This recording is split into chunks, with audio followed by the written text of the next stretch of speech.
We'll go ahead and start pulling these carburetors off the bike and finally tearing into these. Once again, this is our 2006 Yamaha V-Star 650 Classic. And hopefully in this video, we'll be able to help some people that might be having a hard time getting their carburetors out. Looks like the boots on these, the intake manifold boots on these carbs end up cracking. And if I focus the camera a little bit there, you can see there are lots of cracks. There is a $20 rebuild kit for these carbs. I found one on Amazon for I think like $20. So we and it looked like it includes some new intake boots. So that'll be nice if we end up needing it. I'm sure we will. We'll most likely order that and it'll get here in a day or so. But hopefully we can pull these out, and you can see at some point someone had resoldered these wires to the bottom. But yeah, let's go ahead and we'll put the time lapse on and we'll start pulling these out.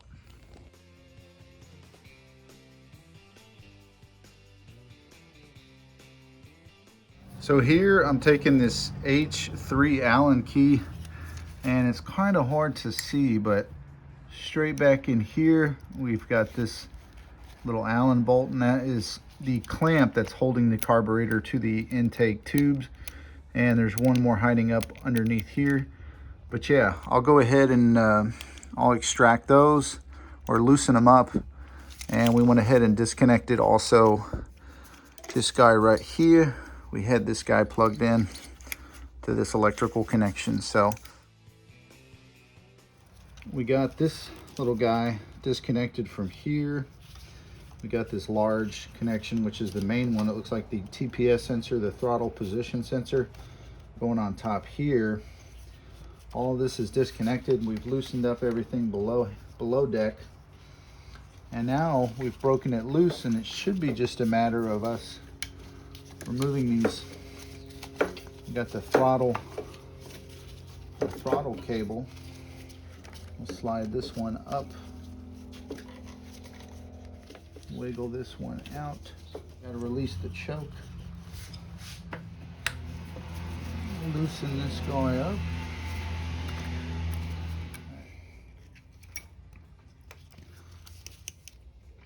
And that should allow us to slide this up and out. And there we have our carburetor. Go ahead and cut up a couple pieces of cloth. Go ahead and stick them down in there and make sure they actually look beautiful. Thankfully the cracks don't appear to have made it through all the way. So yeah, I'm gonna go ahead and prevent anything from falling down in there by tossing these in. Just like that, that's all we need. All right, let's see how bad it looks in here. I'm always a little optimistic that when we take these apart, they're not gonna be too horrible. But so far, if you look inside, those needles look pretty decent, but that does not mean anything. Let's go ahead and start pulling this guy apart.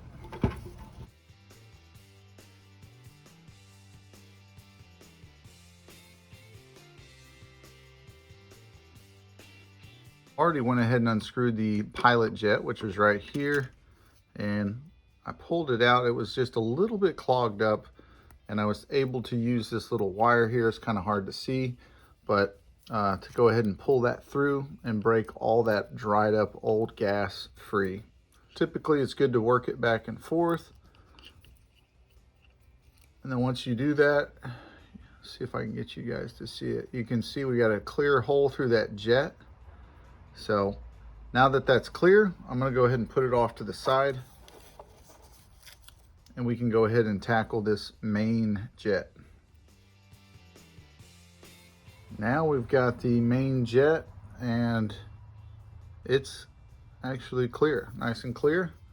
But still, we're gonna go ahead and take our little wire, and we will just run this thing around. Kind of like a little fishing reel. I want this to be clear and free of all debris. Next, we'll go ahead and remove the pin. That's essentially what we're doing here.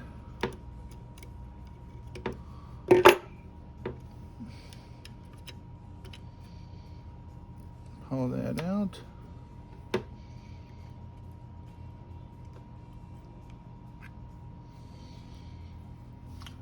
I'll zoom in here for you guys so you can see the position of our little valve. And this thing is pretty, looking really good and healthy. Rubber tip looks good. Take a glance in there and it looks good.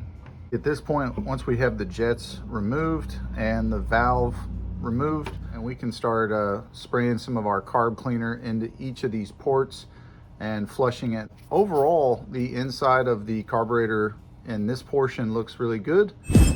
Rinsed it out pretty good. Now I'm going to go ahead and basically pop everything back in the way that we took it out.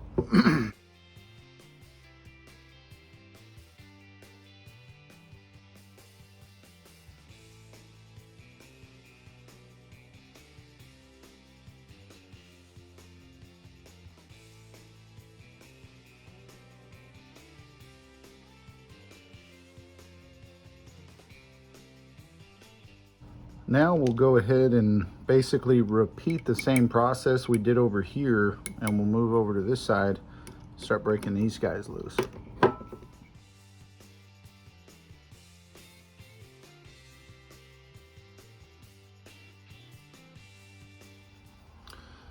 All right, see if we can carefully break this guy loose. There we go. Hopefully this one's in good shape too. It looks about the same, a little bit of yuck. Same process. As soon as we get that pilot jet removed, go ahead and grab our little handy dandy wire, slide it up in here, and boop. If you can see that, there's just a little bit of debris. Go ahead and rotate it back and forth.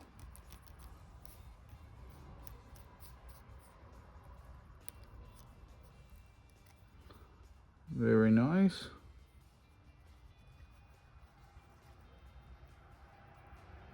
Next, we'll go ahead and jump into, this one looks pretty yucky. Guess it had some of that gas residue on it.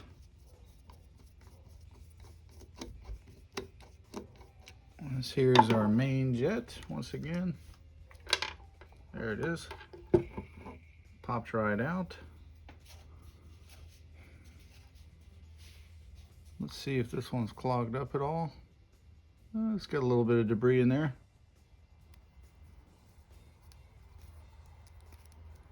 Do the little fishing reel maneuver.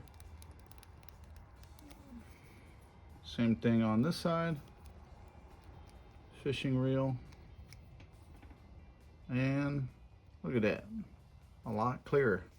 Let's go ahead and remove the float valve. And we'll get that float valve out here. Let's go ahead and work our flathead.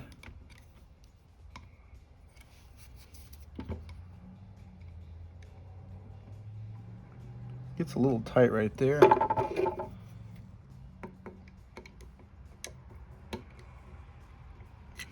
Perfect. Just go ahead and carefully pull these out.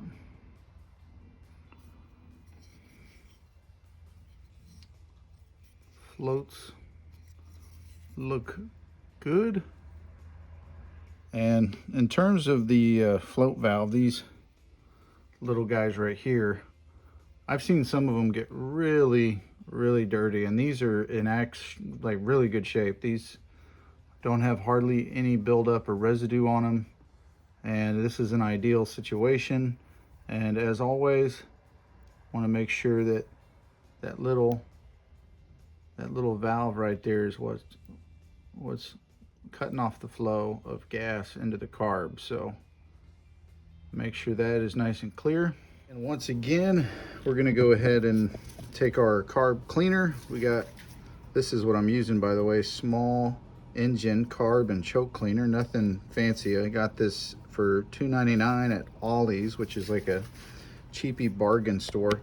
But thankfully, I'm just really gonna spritz this off. It doesn't have a lot of buildup. A lot of the times, if it does have a lot of buildup, you can get a brush, like an old toothbrush, and brush the debris loose.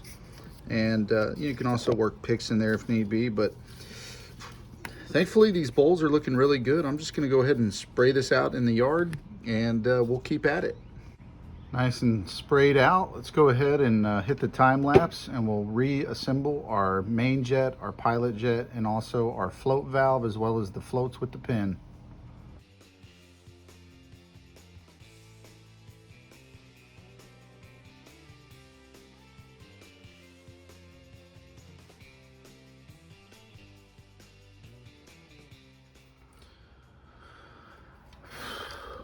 All right, I think we have it cleared out a decent amount. Let's go ahead and sneak this our gaskets in place.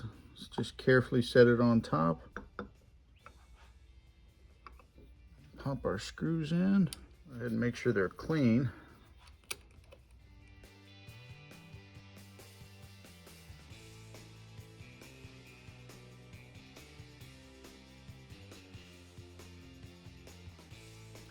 All right, now that we got our bowls reassembled and cleaned up for the most part, granted, once again, this is not going to be the best way to clean carburetors on a VStar 650, but I'm just covering basically our main key points that we need to focus on. I'm tempted to open these bad boys up and take a look at them, but honestly, I think we should be all right.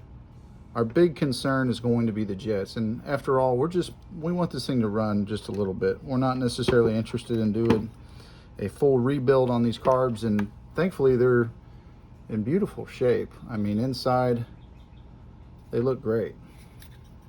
So let's go ahead and put these Mikuni carbs back in the bike.